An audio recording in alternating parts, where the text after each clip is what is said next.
Hey Internet! Today we're going to discuss the Liquid song Shadowboxing to Stay Fit. We wrote this song in 2001, one of our earlier songs. This is a satirical style of lyrics, kind of in the spirit of the Dead Kennedys, where you take ownership of a bad character and admit its flaws by giving a window into its viewpoint. Similar to Eat the Rich or something by Dead Kennedys as a reference.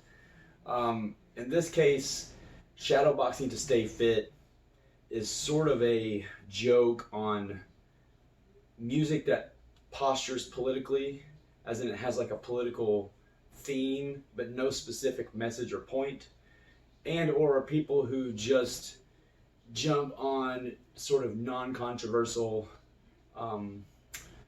political issues in a very hyper-aggressive way to show that they're tuned in and political, but generally don't know anything about the things that they're talking about, haven't researched anything, are just kind of doing it because they think they're supposed to do it and because they think it makes them seem or look cool.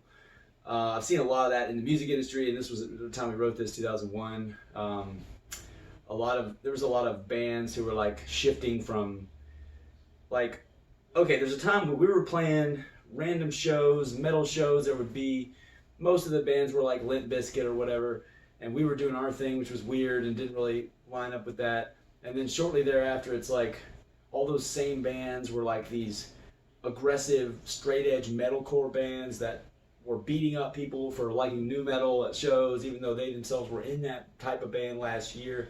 It was just this weird thing, and there was a lot of political posturing that was thrown into this new gimmick that people had just absorbed overnight, where they basically took on basically a set of political views based on their new musical style that they like, that they're supposed to like, because they got it 3 steps down from Earth Crisis or whatever it is. It was just sort of a thing going on in the underground that I wanted to comment on.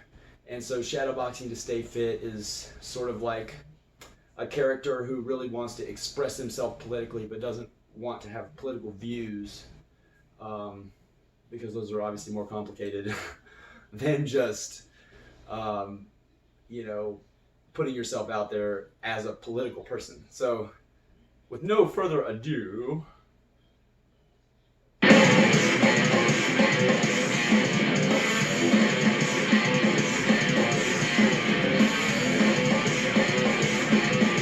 the elephant in the room. In fact, I'm gonna stop this. The verses, they sound weird. The vocal effect sounds weird. That's not really an effect per se. Basically, I wanted the vocals in the verse to sound like they were backmasking, like if you were playing a tape reversed. But in order to do that, I had to sing the song and then reverse it.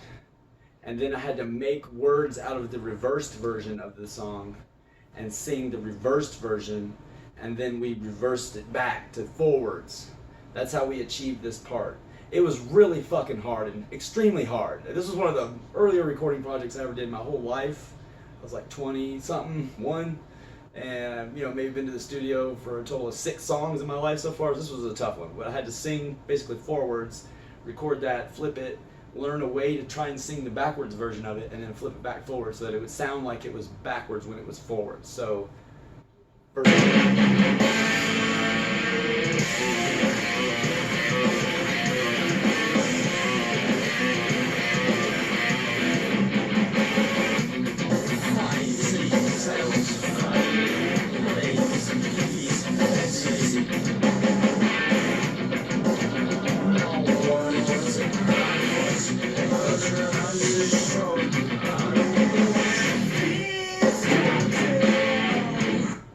okay, so that one is basically like fighting sounds fun, but enemies, please, that's messy. No one wants a conflict, but we're 100 strong, and we won't be stopped till.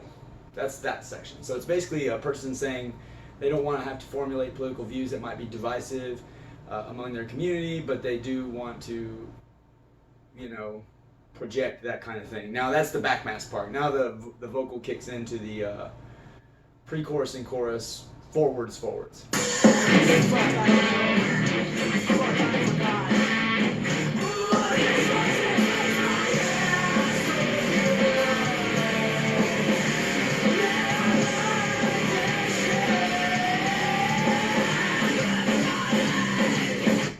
So, okay, this fight stand, or it says, we're 100 strong and we won't be stopped till, fuck, I don't know, fuck, I forgot, in terms of like what it is they're waiting for before they'll stop. But this fight stance makes my ass look good, and I like that shit. So the character's basically saying, like, you know, we're 100 strong and we won't be stopped until, fuck, I don't know, fuck, I forgot. But this fight stance makes my ass look good, and I like that shit. You know, like, they like looking tough and political. They're not exactly sure what the point is or where the end goal is. It's just, you know, they're showing that they're tough and political.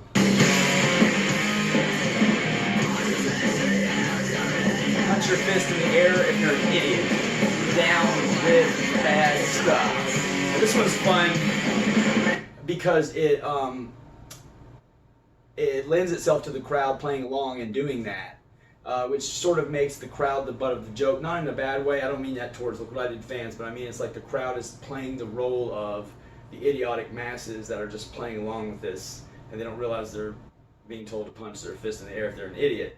And then it's just like punching, only you don't have to hit anyone, and you'll feel so tough. This is sort of also at the meantime there was a lot of the sort of traditional hardcore style dancing had kind of went nuclear into this weird sort of like dancing with the oldies or sweating with the oldies meets, you know, Zumba, sort of like random untrained martial arts going on in the pit, when like girls are getting their friggin' braces kicked out of their mouth, and you know, it was just kind of getting to be a tired trend, so it needed a little bit of mocking, and we ribbed it a good bit in this song.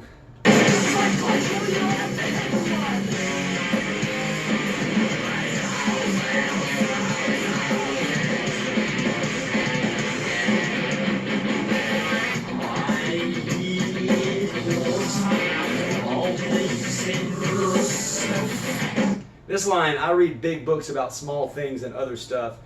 It's technically a reference or an allusion, I guess, to Prince. I can't remember the exact song, but there's a political song of his. It's very, I mean, it's a serious political song, and the actual line that I'm alluding to is a serious line. I think about AIDS, and I'm not joking on the line in the allusion. It was just, I like to sneak in little references to Prince anywhere I can find an excuse. So the line, I read big books about small things and other stuff.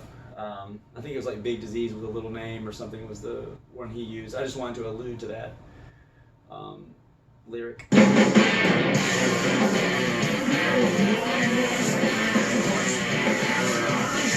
No one wants a conflict because we're 100 strong. That's what gets backmasked. Be stopped till, fuck, I don't know, fuck, I forgot. But this fight stance makes my ass look good.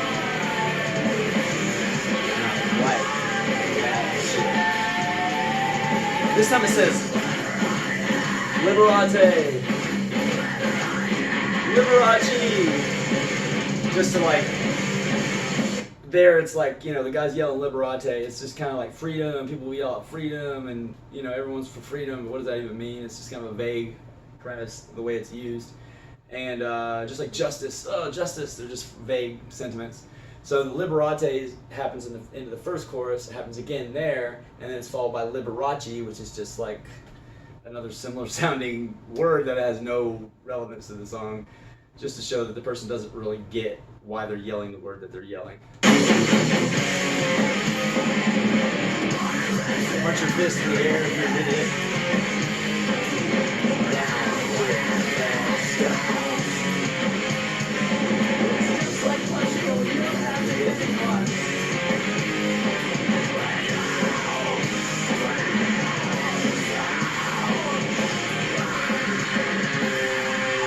Now this part is sort of the breakdown for the big speech full of random stats and whatever these stupid ass songs will often have. So we just included a lot of random, absurd, underrated facts and numbers that mean absolutely nothing. That's the main point of this part. And it's never even been done the same twice in seconds. That's why it's also right here. Americans are not doing enough drugs. Yeah, I'm never gonna dizzy followed by I'm never gonna dizzy followed by crickets. There was some awful, horrendous nu metal song. I guess it was a rap metal song where the guy yells out, "I'm never gonna dizzy," or I don't know, something like that.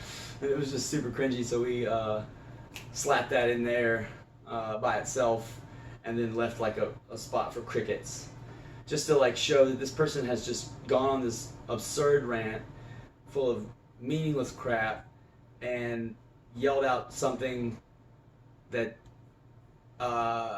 was incredibly cheesy to contemporary standards and was met by crickets, just to show their lack of understanding of what in the hell they're even supposed to be talking about. And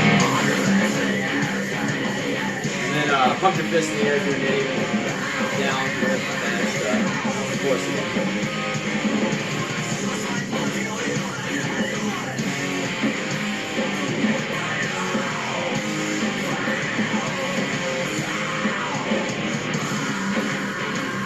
yeah, this song, it's sort of in a hardcore style, and it's sort of a internal snapshot critique of where the sort of hardcore and punk scenes were at that time, which would have been 2001. And although I think the message about the politics and the political pandering and posturing still is stronger today than ever, by exponential degrees.